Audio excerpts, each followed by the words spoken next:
Hello students, welcome back to my YouTube channel DS group of education. आशा करती हूँ आप लोग सब अच्छे होंगे।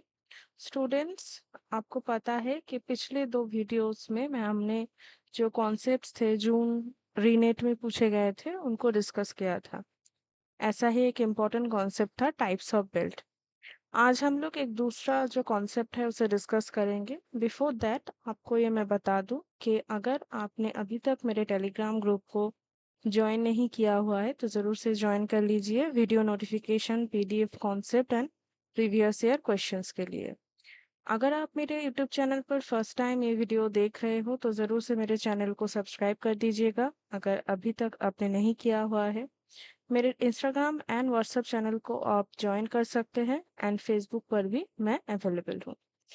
स्टूडेंट, आज हम लोग एक जो इम्पोर्टेंट कॉन्सेप्ट है जो जून 2024 रीनेट में यानी जो 22 अगस्त को हुआ था उसमें पूछा गया था, जिस टॉपिक का नाम है Kullu shawl.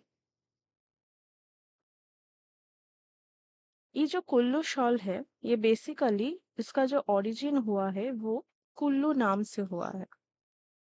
And the origin of the name Kullu can be traced to Kulant Peeth, signifying the terminus of the inhabited world. The picturesque valley settlement finds its snug adobe nested between the mighty lower and greater Himalayan regions. यानी जो Himalayan regions है basically उस area की आप बोल सकते हो ये जो कुल्लू शॉल है ये है। एंड इसका कैसे इसका जनरेशन हुआ था वही हम यहाँ पे देख रहे हैं। While a handful of hotels and resorts have emerged, life in Himachal Pradesh's Kullu continues to unfold at its enduring Sherin rural rhythm। यानी जब से हिमाचल प्रदेश में होटल्स, रेस्टोरेंट्स ये सब खुलने लगे हैं, वहाँ के जो लोग हैं, उन लोगों का जो लाइफस्टाइल है वो अनफोल्ड होने लगा है। The valley, adorned with sacred sites cherished by Hindus, Buddhists, and Sikhs, has rightfully earned the monkier Devbhumi। यानी हमें पता है कि जो हिमाचल है, जो हिमाचल प्रदेश है, वहाँ पे सिर्फ हिंदूज ही नहीं, बुद्धिस्ट भी हैं, शिख्स भी हैं एंड ऐसे बहुत सारे धर्म हैं। एंड इसे क्या कहा जाता है? देवभूमि कहा जाता है, यानी land of the gods. Amid this spiritual aura, the Kullu Valley boasts a cherished craft। यहाँ पे एक इम्पोर्टेंट क्राफ्टिंग भी होता है। वो जो क्राफ्ट है उसका नाम है कुल्लू शॉल्स, जो हमारे एग्जाम में पूछे गए थे। Meticulously woven from a range of natural fibers such as pashmina, ठीक है, sheep wool and angora, angora goat से जो मिलता है। Renowned worldwide, these shawls are revered for their exquisite woolen fabric, impeccable craftsmanship, vibrant hues, and geometric motifs। एक ही paragraph में सब हमें मिल गया कि कैसे ह्यूज होते हैं यानी कैसे कलर्स होते हैं, कैसे क्राफ्ट्समैनशिप किया जाता है, कैसे मोटिव्स होते हैं। एंड कलेक्टिवली वीविंग, ये किसी एक का काम नहीं होता है।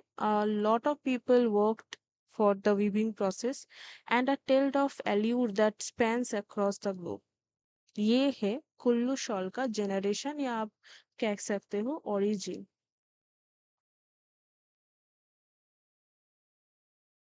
यहाँ पे हिंदी में है। ठीक ऐसे जो है कुल्लू शॉल को बुना जाता है। कुल्लू शॉल का हिस्ट्री क्या है? वर्षों से इस देश में पहाड़ी क्षेत्र में अपने कंधों पर एक नरम शॉल लपटाना और एक गर्म पाए पीना जितना आरामदायक है उससे कहीं ज्यादा आरामदायक कुछ नहीं है।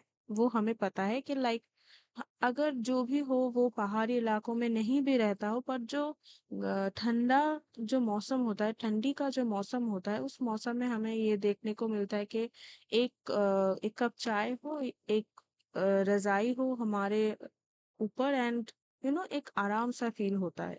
सो वैसे ही ये जो शॉल है, ये जो कुल्लू शॉल है, हमें ऑलरेडी पता चल गया है जो कुल्लू वैली है वहां का ओरिजिनेशन है। एंड क्या कहा जाता है, कुल्लू घाटी को एक चुनौती का सामना करना पड़ा। कुशल परिवहन नेटवर्क की अनुपस्थिति ने जो यहाँ का जो कम्युनिकेशन है उस कम्युनिकेशन को एक तरह से आप बोल सकते हो कि बैरियर बना दिया था, है ना? कि नेटवर्किंग प्रॉब्लम था एंड बहुत सारे जो व्हीकल्स प्रॉब्लम थे, ये सारी जो चीजें थे।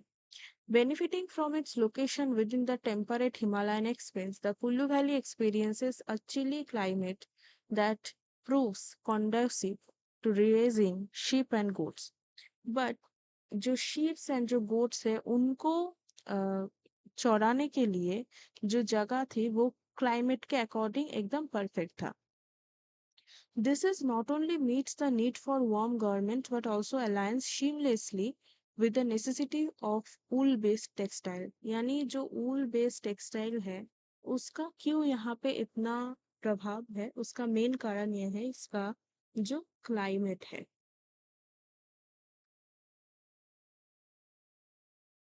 आप देख सकते हैं बहुत ही एक वाइब्रेंट कलर है, एक जियोमेट्रिकल शेप्स है।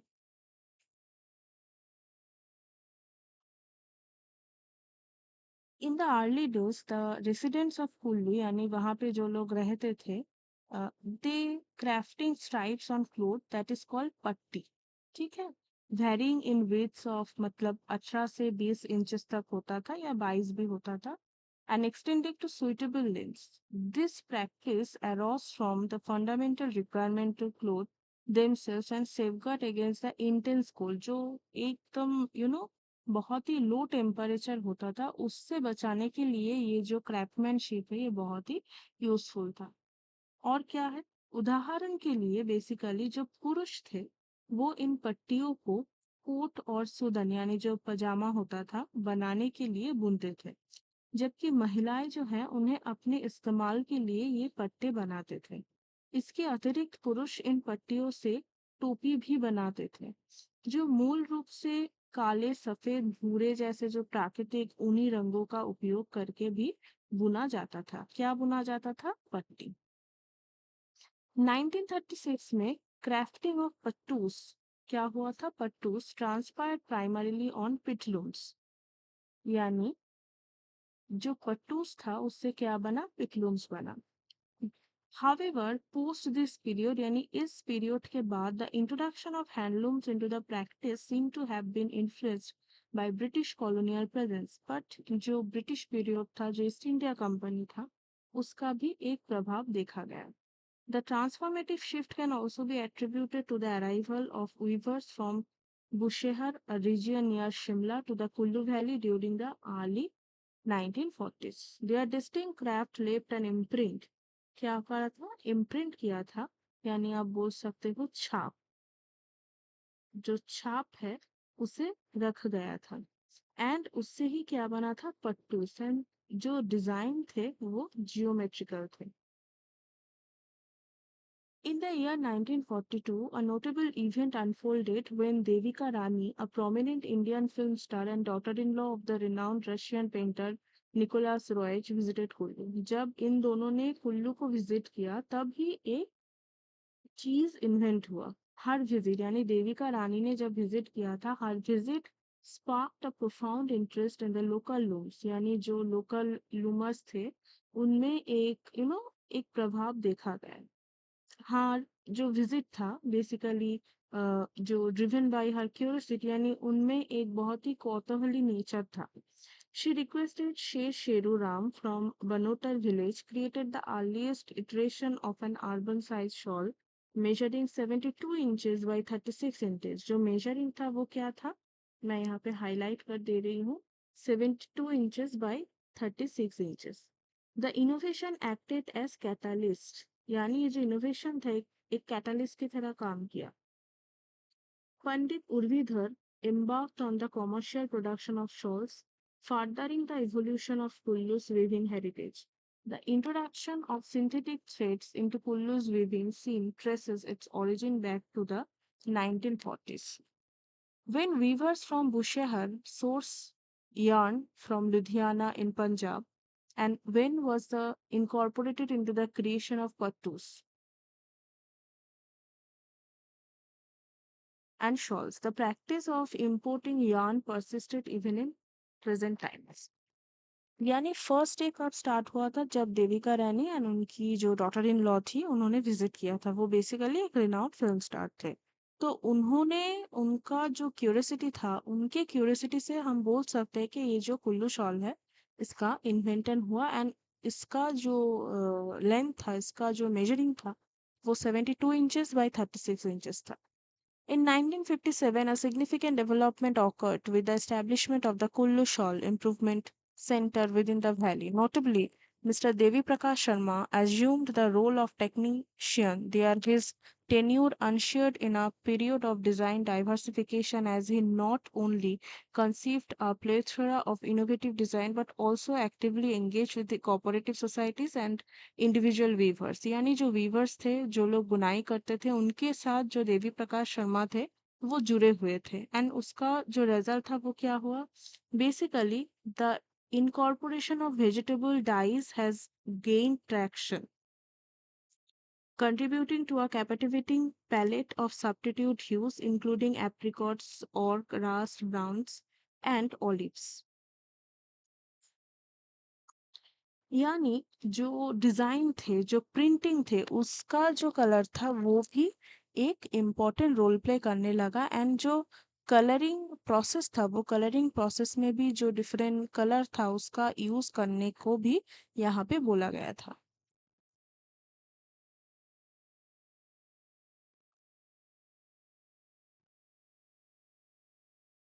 कॉन्टेम्पोररी कुल्लू शॉल्स बीइंग मेड, यानी जो ट्रेडिशनली बेसिकली क्या हुआ था, traditionally kullu shawls anchored their design upon a foundation of black white। यानी बेसिकली जो मेन कलर था, वो मेन कलर क्या क्या होता था, काला होता था, सफेद होता था, भूरा होता था, या प्राकृतिक जो ग्रे रंग के आधार पर भी अपने डिजाइन तैयार करते थे। जबकि पीले, लाल, हरे, नारंगी और जो नीला जैसे जीवंत रंगों का इस्तेमाल भी जटिल पेंटिंग के लिए कुशलता से किया जाता था। हालांकि वर्तमान के लिए, जो वर्तमान में जो हम देख सकते हैं, वहां पे क्या होता था, धीरे धीरे अधिक हल्के पेस्टल जो रंग थे उसका इस्तेमाल किया जा रहा है। जो डिजाइन थे वो बेसिकली क्या था, 1 to 8 colours and each thoughtfully interwoven to form mesmerising pattern.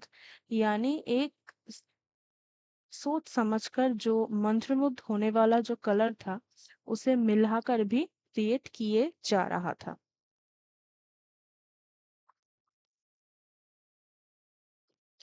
Kullu shawl में भेड़ की जो ऊन थी, जो पश्मीना थी, एंड जो याक की जो ऊन थे, जो अंगोरा और हाथ से बुने हुए जो रेशों के सहित कई तरह की सामग्री का इस्तेमाल किया जाता था। इन धागों को कुशलता से वनस्पति या जो रासायनिक रंगों के साथ, जो केमिकल कलर थे उनके साथ रंगा जाता था, जिससे कि कपड़े की कोई भी तरह के जो रंग ना मिलते। बुनाई के जो पैटर्न थे उसमें कई तरह के विकल्प शामिल थे, जिसमें एक ही रंग में तैयार किए गए सादे जो शॉल थे उसको लेकर किनारों पर पारंपरिक जो पैटर्न थे उससे क्रिएट किया जाता था। एंड किसी किसी शॉल्स में हम क्या देखते थे, डिफरेंट टाइप ऑफ जो डिजाइन थे वो किए जाते थे। बेसिकली एवरी ट्रैवलर जो भी हिमाचल प्रदेश को विजिट करने आते थे, एवरी ट्रैवलर वो एक्सप्लोरिंग हिमाचल प्रदेश, पर्टिकुलरली कुल्लू, जो लोग पर्टिकुलरली कुल्लू में आते थे, वो carries back a shawl as a momentum of their journey through the hills heaven। The global appreciation of Kullu shawls has brought immense benefits, yet it remains paramount to safeguard the livelihood of the weavers who continue to contribute to the handloom sector। यानी visitors जब बढ़ने लगे तो हर कोई visitor जो भी वहां पे जाता था वो क्या करता था, एक ना एक कुल्लू शॉल को लेकर जाता था। And this is for them a memory, आप कह सकते हो। Preserving the delicate artistry is essential for nurturing a flourishing handloom industry that thrives alongside the changing tides of time। यानी जो दौर है वो दौर निकलने के साथ साथ उन्होंने अपना जो एक कारीगरी है उसको यहाँ पे बरकरार रखा है। Distinctive designs of Kullu shawls में जो डिजाइन है उसको हम यहाँ पे देखें। The distinctive hallmark of Kullu handloom creations lies in their juxtaposition of a plain central body with vibrant intricate borders। यानी हम देख सकते हैं कलर जो है वो बहुत ही एक वाइब्रेंट होता था। And this unique combination imparts a pronounced identity to these handcrafted treasures. The body of the fabric is meticulously woven using techniques like plain weave, मैं हाईलाइट कर देती हूँ, plain weave, twill weave, fine zigzag और stripes, all of which harmoniously complement the elaborate kullu borders. The fusion of multiple shades with the fabric's body introduces a rugged, earthy charm to the supple merino wool. The value of a Kullu handloom shawl is augmented by the quality and width of its border, further elevated when adorned with ornamental variations. A traditional kinnori design finely intertwined with the intrinsic motifs, जो motives basically use किए जाते थे and जो types of weaving यहाँ पे किए जाते थे वो बहुत ही एक इम्पोर्टेंट रोल प्ले करता था। एंड जो डिज़ाइन हम देख सकते हैं, जो मोटिव्स हम देख सकते हैं, जो पैटर्न्स हम देख सकते हैं, वो बहुत ही इम्पोर्टेंट था। नेक्स्ट है innovation thrives among the weavers as they tirelessly experiment with an array of colours. यानी फर्स्ट अगर हम देखें तो हम देख सकते हैं एक ही कलर से उन्होंने स्टार्ट किया था। उसके बाद उन्होंने जो है वो प्रिंटिंग स्टार्ट किया। आफ्टर दैट जो मोटिव्स थे उसमें भी उन्होंने जो वेरिएशन है वो लाना स्टार्ट किया। एंड जो वीवर थे वो हर रोज एक्सपेरिमेंट करते थे, किसके लिए? डेकोरेटिव पर्पस के लिए। जो बॉर्डर्स थे उनको डेकोरेटिव्स बनाया गया। एंड जो कुल्लूज बेसिकली होते थे, जो कुल्लूज आर्टिसंस होते थे, women basically they also engage in real trade.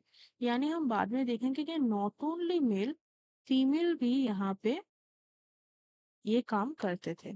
Within the town, a charming assortment of shawls, mufflers, lois, and pattus find their home in quaint shops and even spill into pavements near a central temple and various informal spots। यानी कोई भी एक मंदिर के पास हो, कोई भी एक बड़ा जो शॉप है उसके पास हो, यानी जहां पर भी आप देखोगे कुल्लू शहर में, जो कुल्लू शॉल है ये एक ट्रेडमार्क बन गया था।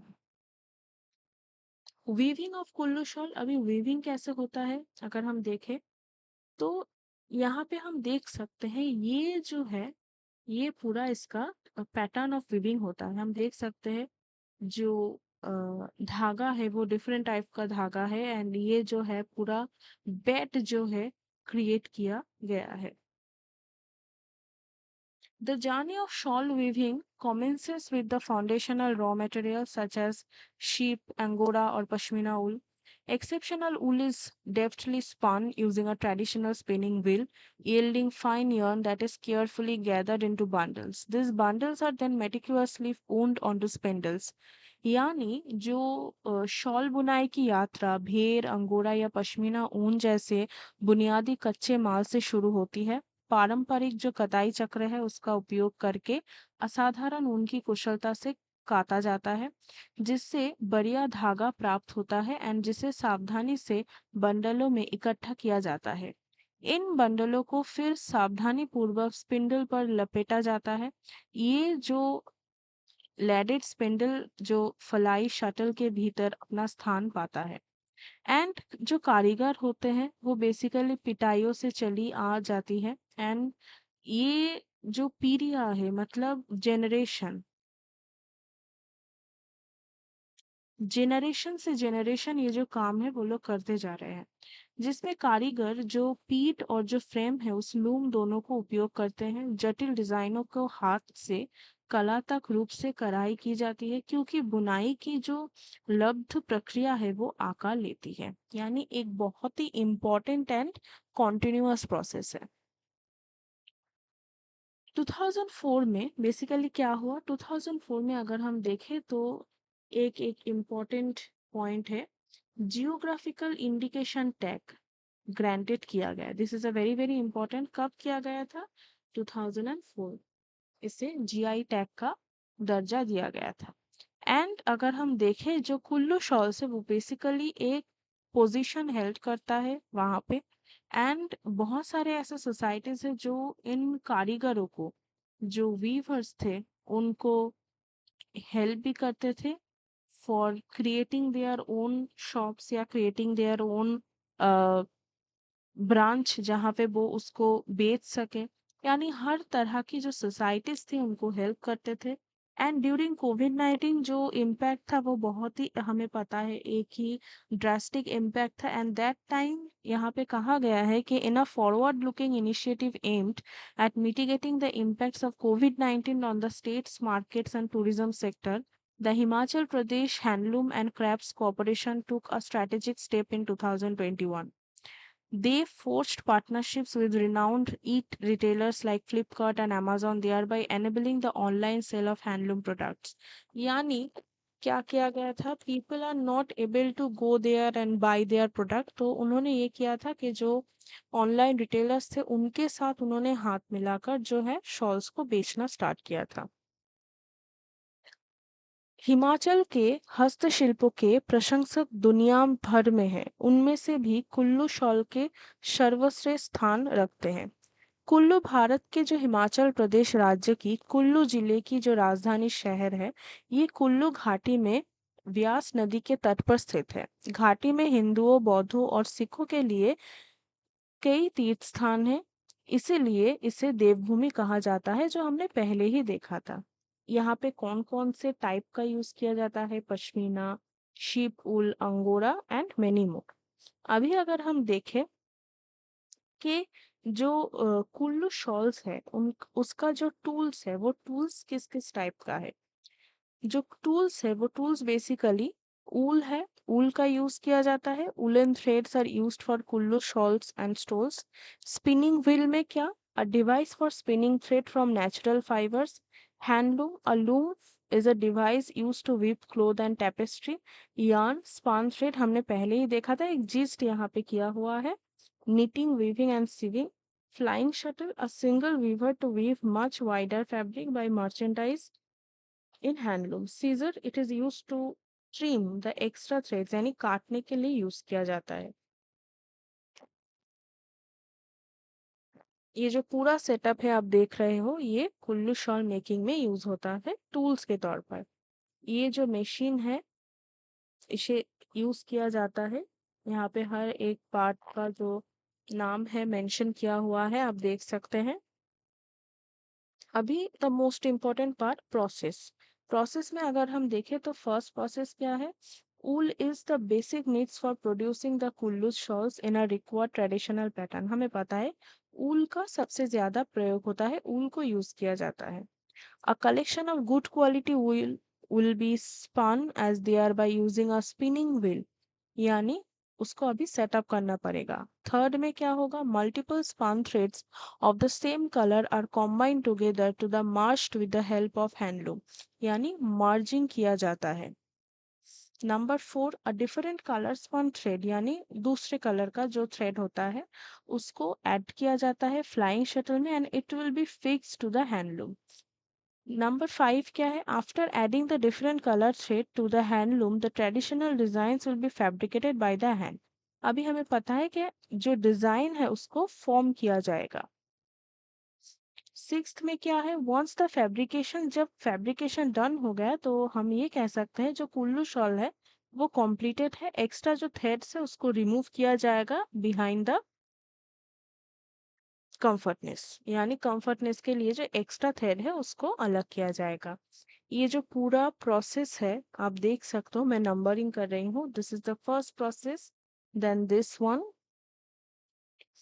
Then this one and number four, number five, number six. यहाँ पे यार्न प्रोसेसिंग चल रहा है। ये हो गया seven, this is number eight, this is number nine, this is number ten, यानी पैडलिंग चल रहा है। And this is ultimate stage और द फाइनल स्टेज आप कह सकते हो। तो ये जो पूरा प्रोसेस है ये बहुत ही इम्पोर्टेंट प्रोसेस है। हम अगर यहाँ से देखें, जो भी हमने डिस्कस किया है उसको अगर हम फिगर के द्वारा देखें तो ये उसका पूरा एक कंप्लीट फिगर हम देख सकते हैं। So students, this is for all today. I hope ये क्लास आपको अच्छा लगा होगा। अगर इस क्लास के रिलेटेड कोई भी क्वेरीज हो तो आप कमेंट बॉक्स में लिख सकते हो। आप टेलीग्राम चैनल को ज्वाइन कर सकते हो, और अगर अभी तक आपने मेरे यूट्यूब चैनल को सब्सक्राइब नहीं किया है तो ज़रूर से सब्सक्राइब कर लीजिए, because your one subscribing is my own motivation. So thank you for watching my video.